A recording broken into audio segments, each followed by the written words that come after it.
Right then. Excited? There couldn't have been a better day than, I mean, look at it. Huntington Beach, it's summer, it's like 80 degrees, and what are we driving in? We're driving the latest from Korea. From Korea. This is the Kia. This is the new Kia. They've just gone to town on it a little bit. No, I'm very excited, Brad, because we are genuinely on the road today in what can only be described as the hottest, latest, most beautiful looking supercar on the planet. The McLaren 570s. And what a great car. And they've delivered it to us in this amazing colour. It's bright orange, so me and Brad look rather obvious at the moment going down the street. Saying that, we're just about to pull out of a car park into somebody that's in a lime green Dodge Hellcat thing. Yeah, that's not even lime green, that's almost like a pea green. It is like a pea green. It's a very odd colour choice, isn't it?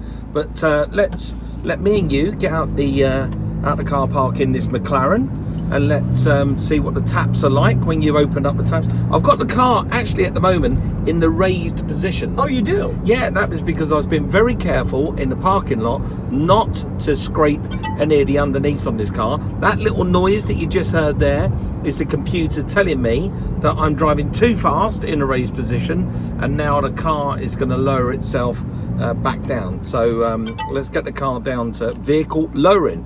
Says it up on the dashboard. Now we've got the vehicle low, we can just check in our rear view mirror and in our blind spot, because what we don't want, that's McLaren acceleration, is you don't want any police around. Listen, there is a rule, right, that says that the roads have got a speed limit on them. Like this one, 65 miles an hour. But there's nothing in the rule book to say how fast you can get to 65 miles an hour.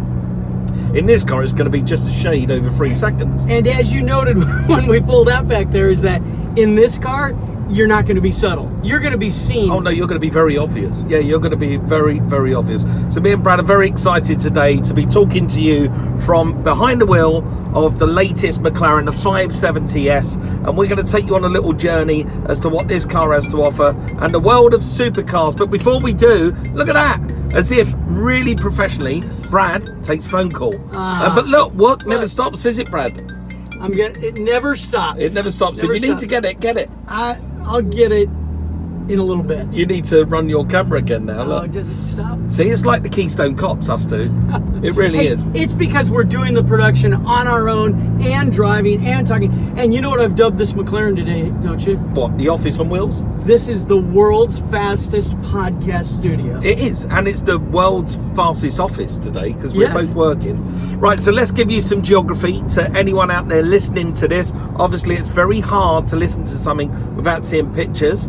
We are going to be posting up video and pictures of today on our website, Mike Brewer Behind the Wheel, MikeBrewerBTW.com. Make sure that you go to the website.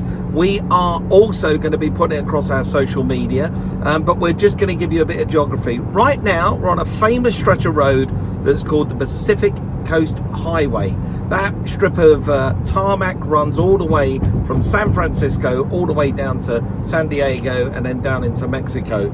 We are in what is the surf capital of the world. This place is called Huntington Beach.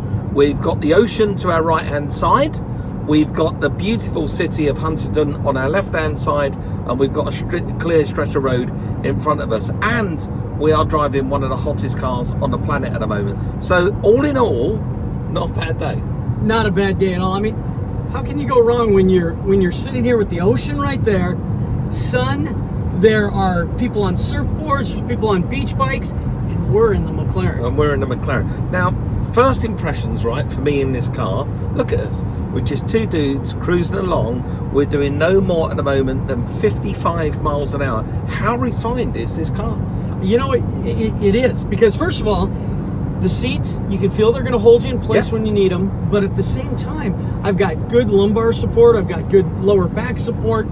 All of the footwell area, I'm not cramped. So it's huge in here. Yeah, and we've got a supercar with air conditioning. Yeah, air conditioning's on. We've got all the toys going at the moment, and of course, I've got all the. I'm just gonna hit the brakes as we. The brakes are good. Look at that. First time I've stamped on those. Carbon fiber brakes. Carbon fiber. They just stopped this car, and it was sixpence, and gripped me in the seat thanks to this very lurid which is an optional extra. It's the orange seatbelt. What do you think of the orange seatbelt? You know what? I kind of dig them. I mean, if you get a like 'em? supercar, why not go? We just got overtaken by an orange Audi. An orange Audi. Right, let's. Can't let that happen.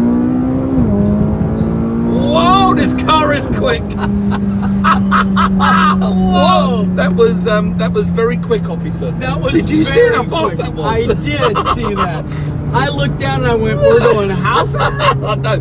That was incredible. That was nuts. Okay, officer, we won't be doing that again. Let's give you some facts and figures about this car. Wait, Mike. If you got pulled over right there, all you'd have to say is, "I'm sorry." It was a minute where I went crazy because I saw the orange car and I thought, "How did I fall out of my car? I gotta catch up."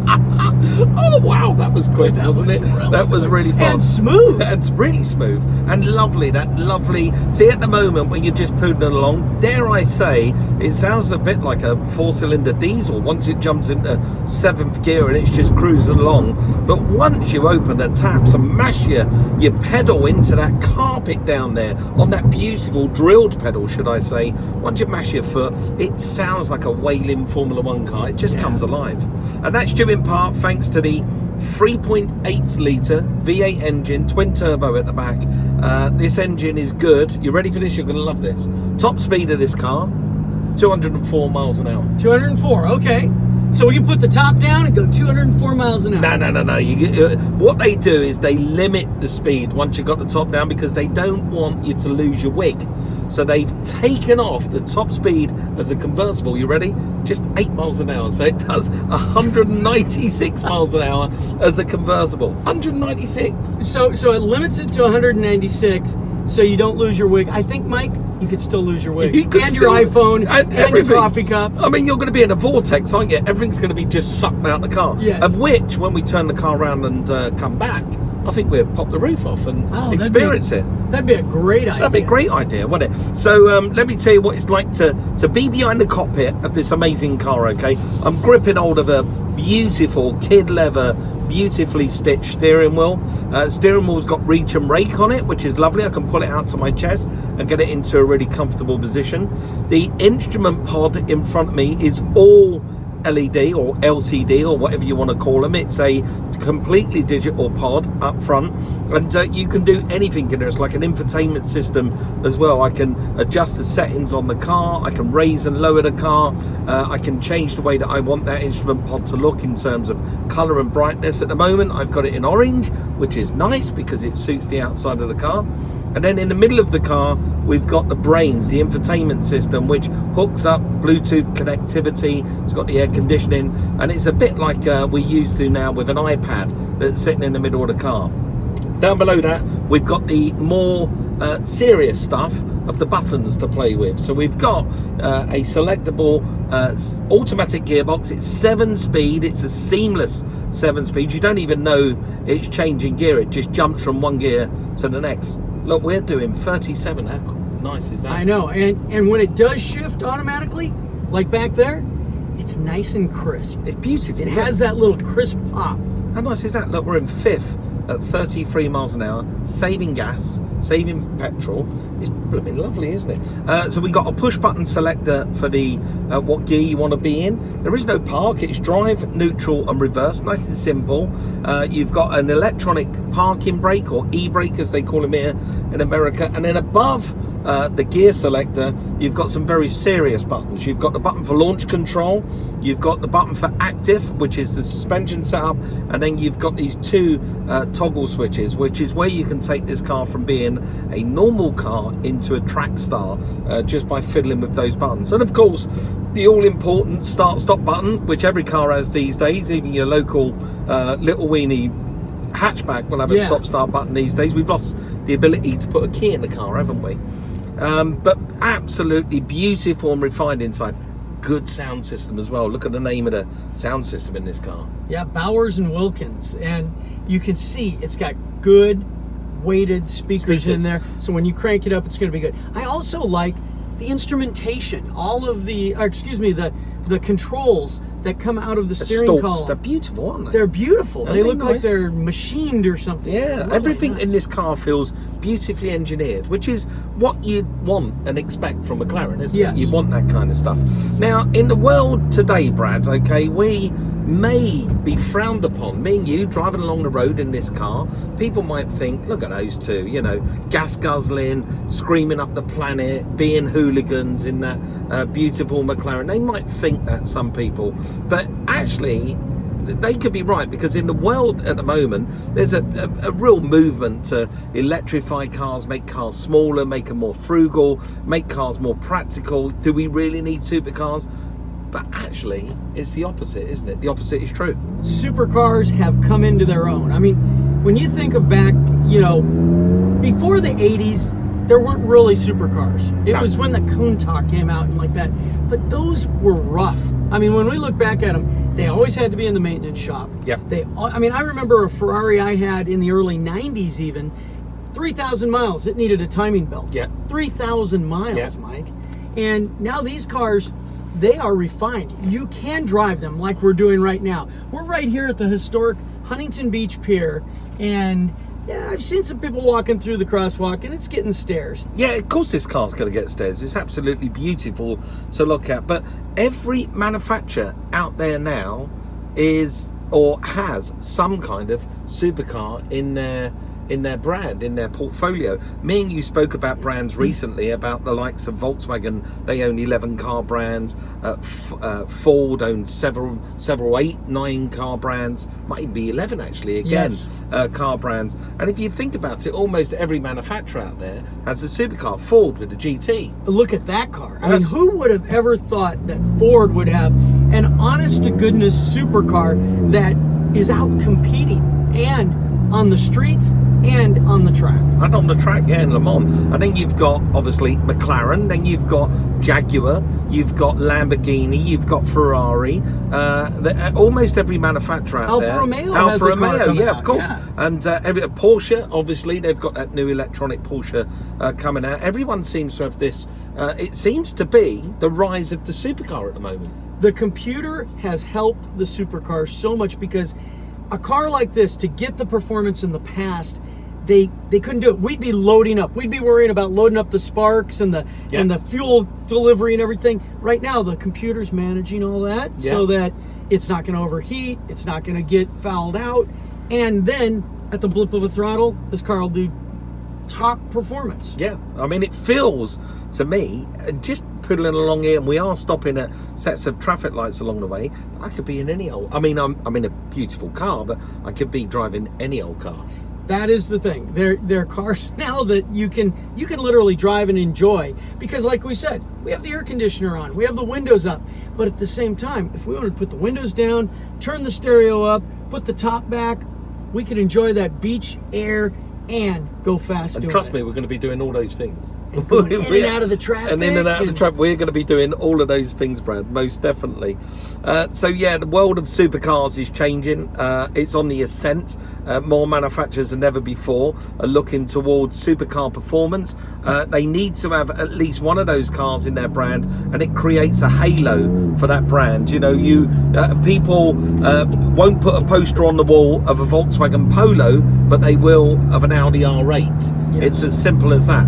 So it gives the brand that aspirational, you know, the customer has aspirations of, I want one of those, but I can afford one of these. And, you know, we all have dreamt of it. And now you can drive it. Now you can get in this car, drive down the road. Look at that kid's face. His mouth is open. That's taking fantastic. a photo. That's fantastic. That kid's face is just awesome. There's a kid crossing the road in front of us who looks like one of the cast out of Stranger Things. The kid with the he did. He looked like him, and his mouth just fell open. He has his beach towel around, and he stopped right in the middle of the street, turned around to take a photo. Oh, absolutely. But that's what it's all about. It right is. There. Yeah, it is. That's what it's all about. Right, so let's talk about McLaren for a bit, because McLaren, as we know, is a Formula One car manufacturer.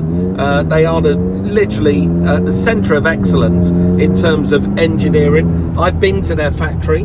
Lucky you. Yeah, it's an amazing factory. I've been there a couple of times actually. McLaren is down in Woking in Surrey. That's south of London, geography-wise. Okay. So if you flew into London, you'd head south into the countryside. The McLaren factory is nestled in this beautiful landscape. It's absolutely delightful to look at. It looks like a futuristic kind of factory.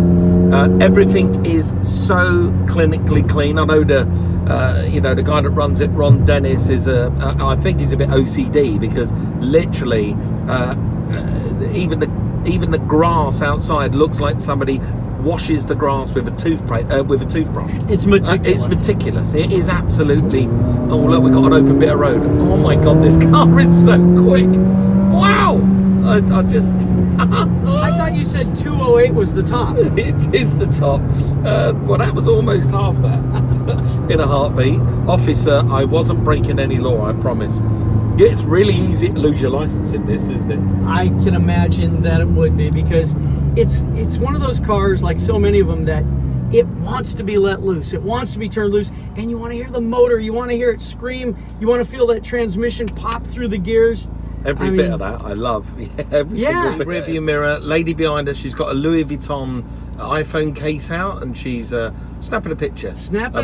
She's taking a picture of my butt, my rear. It's quite nice, isn't it? It is quite nice. Your big orange butt. My big orange butt, and it is a big orange butt today. It really is. So there's a 488 Especial going the other way. There's a GT3. That's what's amazing about this road, Mike, is that this is a weekday, and we're seeing that kind of all cars. There's supercars cruising up and down. At the weekend, it's they have supercar shows here on the beach in these car parks. Yeah, it's amazing. The factory itself is so clinically clean. It's unbelievable. The factory, and they do factory tours. So if you're ever in England, see if you can get a look in and look it up. People out there, and see if you can get a factory tour down to the facilities. It's well worth going to see. Just don't arrive with muddy feet. Yes, please don't. No, they would wash you before you went in. I'm convinced of it. I was the dirtiest thing in that factory. I was the dirtiest thing. When they engineer the cars and make the cars, you could eat your dinner off the floor. But here's a couple of little things that I like about McLaren. They've been selling cars to the public now for over 20 years. Not a lot of people think that. You know, McLaren is a very well established now car manufacturer. And they've been doing it for over 20 years. The other thing about McLaren as well, which is remarkable really, is McLaren doesn't lend or borrow anything from anybody else.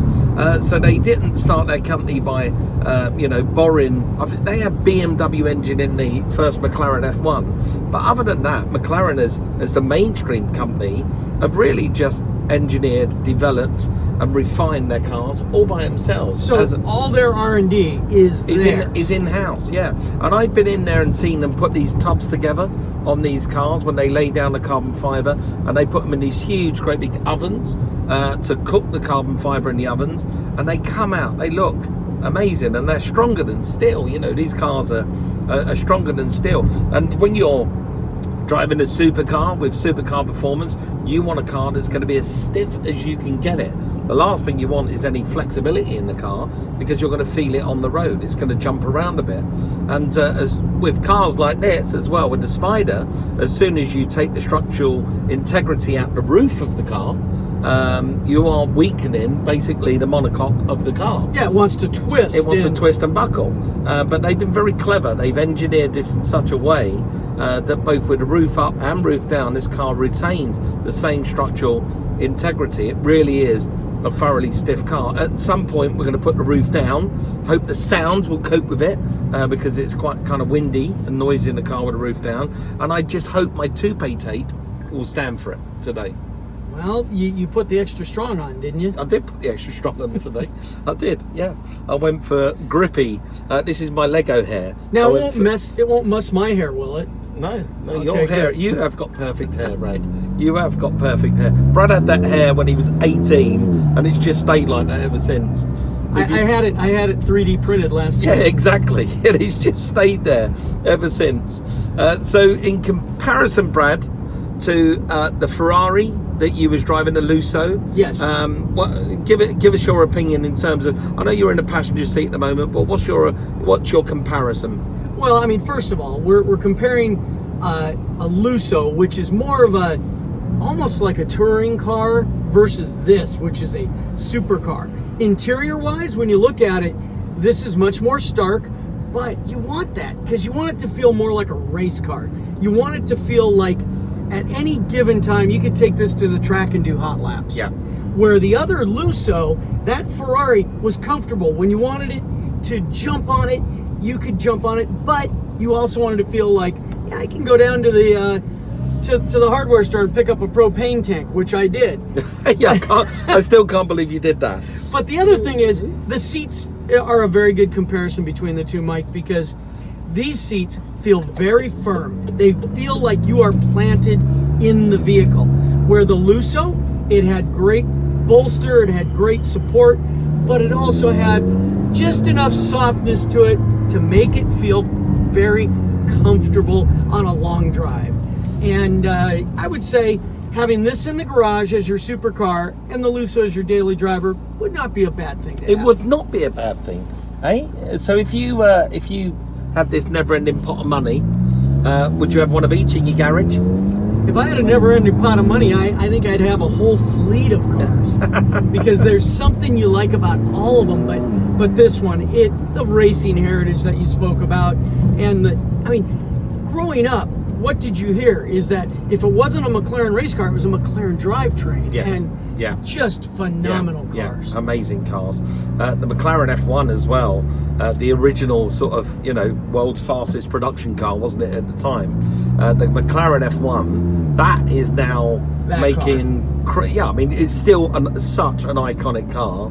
And I was at a private collection. Somebody had one in a private collection, and he only had it delivered like 2 days before, and he showed me pictures of the car being delivered to him, and it was delivered with 2 security guards. Wow. Because the car was that valuable. I think he paid something like 15 million for it, and it was that valuable, this car. I don't know if it was a low production number, but he had it turned up with these 2 great big guys in tight suits, little black ties, and dark sunglasses on, to make sure that nothing happened to his. But then saying that, if me and you were lucky enough to go and buy either Charlotte or Michelle a $15 million ring, I think I'd want a security guard to deliver it, wouldn't you? Yeah, and to put it in the safe so that she can never wear it and get it stolen. Yeah, exactly. So yeah, I see why they did that. Now, I was in Monterey. You've been to Monterey, and you see supercars on every corner up there during Automotive Week. One year, I was out and went out to one of the car shows at the golf course, and there was an F1 McLaren sitting parked at an angle like this on the golf course parking lot, and I went, wow. To not only have that car, then there's the next guy who has that car and he actually drives it, doesn't just collect it. Yeah. Then there's the guy who drives it and just parks it on the lawn. Yeah, of course. Amazing. Of course, amazing cars. Amazing. I love them. They're such an iconic car. There's a very, for anyone who's listening around the world and not visited London, there's a McLaren dealership on Park Lane in London, one of the most expensive pieces of real estate in the world, right opposite Hyde Park. And they've always had an F1 in the window, an original car. And It is the silver F1, I think that was the press car, and it's just sat there, and it's sat there ever since. It's never moved, and it's so lovely to see because they built that car and they parked it in the showroom, and it's just gone up $1 million a year almost since it sat there. Yeah, absolutely incredible. Now we are gonna get the roof off, Brad. We're gonna blow the roof off. Gonna blow the roof off, and you're gonna like this. Ready? The roof. You're gonna like this on video as well. Wait a minute. We don't have to stop the car.